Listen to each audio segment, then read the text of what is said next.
Tell کے ساتھ انشاءاللہ تعالی. اور مجھے امید ہے کہ آپ کو یہ ٹاپک آج کا بہت انٹرسٹنگ لگے گا. اور چلے شروع کرتے ہیں انشاءاللہ. مفاعیل خمسہ. سب سے پہلے جو آ رہا ہے مفعول، وہ ہے مفعول بہی. یہ وہ مفعول ہے جو کہ ہم نے جب جملہ فعلیہ شروع کیا تھا اور اس میں سب سے پہلے جو ہم نے مفعول سیکھا تھا یہ وہی مفعول ہے. بس اس کو ہم صرف مفعول کہتے تھے. اس کا جو پورا نام ہے وہ ہے مفعول بہی. ہر انسان کا بھی دیکھا جائے تو جو ہے فرسٹ نیم اینڈ سر نیم ہوتے ہیں. جیسے میرا نام شمسہ ارم ہے، لیکن اگر مجھے صرف شمسہ کہہ دیا جائے اٹس انف. اور اگر یہاں پر کوئی دو شمسہ آ جائیں تو پھر وہاں پہ یہ مینشن کرنے کے لیے کہ کون سی والی شمسہ کو بلایا جا رہا ہے، وہاں پہ اس کا پورا نام لینا ضروری ہے تاکہ پتہ چلے کہ کس کا نام لیا گیا ہے. اسی طرح چونکہ اب یہ 5 طرح کے مفعول ہیں، ٹھیک ہے، مفاعیل خمسہ 5 مفعول ہے. تو جب آپ کے پاس ایسی سچویشن ہو کہ جب آپ کو دو مفعول آ جائیں تو پھر ان میں فرق کرنے کے لیے ان کا پورا نام مینشن کرنا ضروری ہے، پہلی بات. تو دوسری یہ کہ یہ جو مفعول بھی ہے، یہ اس کی تو آپ کو اچھی طرح سے پریکٹس ہے کیونکہ شروع سے ہم جو مفعول سیکھ رہے ہیں وہ یہی ہے. اب نیکسٹ پہ ہم چلتے ہیں. مفعول مطلق. یہ انتہائی آسان مفعول ہے. جتنے بھی ہم مفاعیل خمسہ سیکھیں گے اس میں سے سب سے آسان مفعول مطلق ہے. آگے چلتے ہیں. نیکسٹ ہے مفعول فیہ. اس مفعول سے آپ جو ہے نا 50 بلکہ میں کہوں کہ اگر 70% آپ اس کے ساتھ اس میں فیملیئر ہیں تو یہ بالکل ٹھیک ہوگا. جب بھی نا آپ اپنا مائک میوٹ کر لیں تو کیونکہ یہ سے آپ زیادہ تر جو ہے فیملیئر ہیں.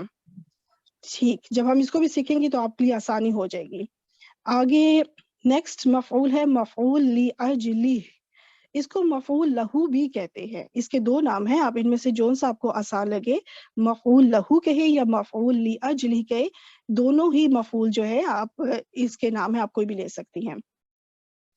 لاسٹ ون جو ہے یہ ہے مفعول معہ.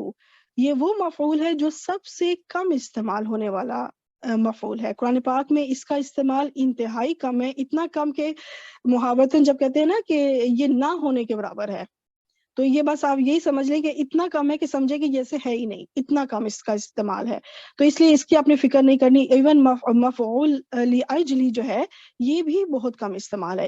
ان دونوں مفعول کا استعمال بہت کم ہے.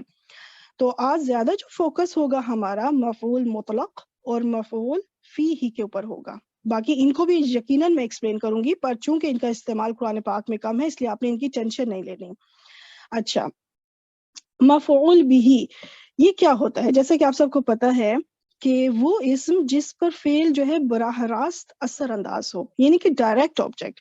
ایسا عمل، ایسا فعل، ایسا کام جس کا اثر ڈائریکٹ جس پہ اثر انداز ہو، وہ جو مفعول ہوگا وہ مفعول بھی کہے گا.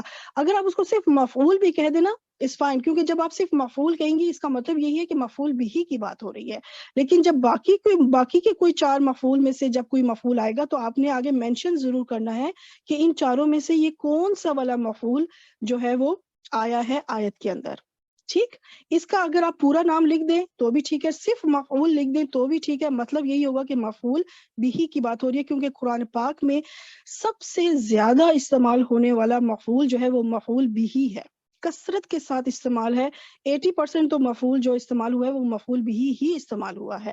اس کے بعد مطلق اور فی ہی ہے، اور یہ دونوں بہت ہی کم ہیں. ان میں سے بھی سب سے کم معہ ہے. مفعول مطلق یہ کیا ہے؟ اس میں آپ کو جو ہے فعل کی تاکید کے لیے کوئی لفظ ملے گا کہ فعل کے لیے ایک اس میں زور پیدا کرنے کے لیے، اس کی فعل کی نوعیت بیان کرنے کے لیے، یا فعل کی تعداد بیان کرنے کے لیے استعمال ہوگا. اور جو مفعول فی ہی ہے یہ وہ ہے کہ جو فعل واقع ہونے کا وقت یا جگہ کا تعین کرے. یہ ایسا اسم ہوگا جو فعل کے واقع ہونے کا وقت یا جگہ کا تعین کرے. مفعول لاجلہ یہ کیا ہے؟ یہ فعل کے واقع ہونے کی وجہ بیان کرے گا. یہ ایسا اسم ہوگا جو کہ فعل کے واقع ہونے کی وجہ کو بیان کرے گا، ریزن بتائے گا کہ یہ فعل کیوں ہوا، یہ کام کیوں ہوا. اور مفعول معہ اس میں کیا ہوگا کہ اس اسم سے پہلے آپ کو ایک واو نظر آئے گا، اور وہ واو جو ہے وہ ساتھ کا معنی دے گا، مفہوم دے گا، ورنہ عموماً آپ نے ابھی تک پڑھا ہے نا جو واو آتا ہے وہ واو عطف ہوتا ہے یا واو جر ہوتا ہے، حرف جر۔ تو واو حرف جر جو ہوتا ہے وہ قسم کے طور پر آتا ہے، اس کا قسم کا مفہوم دیتا ہے، اور جو واو عطف ہوتا ہے وہ اور کا معنی دیتا ہے، اور جبکہ یہ جو واو مفعول معہو کے ساتھ آتا ہے وہ ساتھ کا معنی دے گا۔ تو یہ ٹوٹل 5 مفعول ہیں، اور ان مفاعیل خمسہ یہ جو ہوتے ہیں یہ ہمیشہ منصوب ہوتے ہیں۔ ان کا جو اعراب ہوتا ہے وہ نصب ہوتا ہے، اعرابی حالت ان کی نصب ہوتی ہے، یہ ہمیشہ منصوب ہوں گے۔ یہ آپ نے پکا اس کو ذہن میں رکھنا ہے کہ یہ پانچوں کے پانچوں مفعول جملہ فعلیہ میں آئیں گے اور منصوب بن کر آئیں گے، حالت نصب میں آئیں گے، ٹھیک؟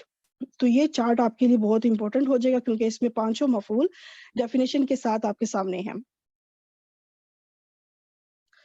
اب ہم سٹارٹ کرتے ہیں مفعول بہ کے ساتھ۔ مفعول بہ جو ہے اس کا صرف میں ایک ہی اسکرین میں، کیونکہ ہم یہ شروع سے مفعول کو ہی جو مفعول سیکھ رہے ہیں وہ مفعول بہ ہی ہے، اس لیے اس پہ اتنی توجہ نہیں دوں گی، لیکن اس کے باوجود آپ دیکھیے گا کہ مفعول بہ ہمارے اس پورے لیکچر میں سب سے زیادہ ہی استعمال یہی آیا ہے۔ ہر آیت کے اندر مفعول بہ آپ کو آلموسٹ نظر آئے گا۔ تو